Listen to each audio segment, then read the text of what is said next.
Six is following up just one day before Portland City Council is expected to vote on whether to spend tens of millions of dollars to address public safety and homelessness.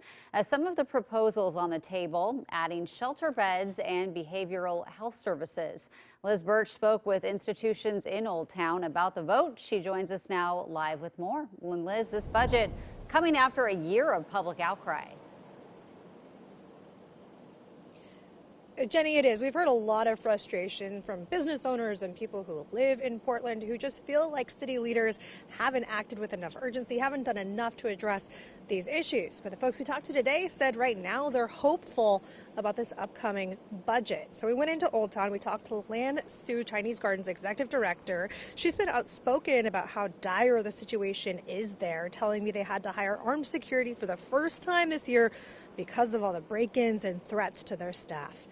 They now told me they've had to increase that security in the past months. She says she's relieved to see the city potentially prioritizing these issues in Old Town in its budget, but says if it's passed, it will come down to getting those resources deployed on the streets as fast as possible. I think ultimately at the end of the day, that's going to come down to leadership. Leadership.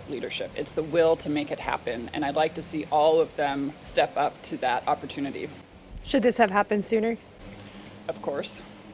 I think that whoever you're talking to will give you lots of different reasons why it hasn't happened sooner, but the reality is there are people suffering on the streets right now. And she really wanted to make it clear she's not just concerned about the safety of her staff and visitors.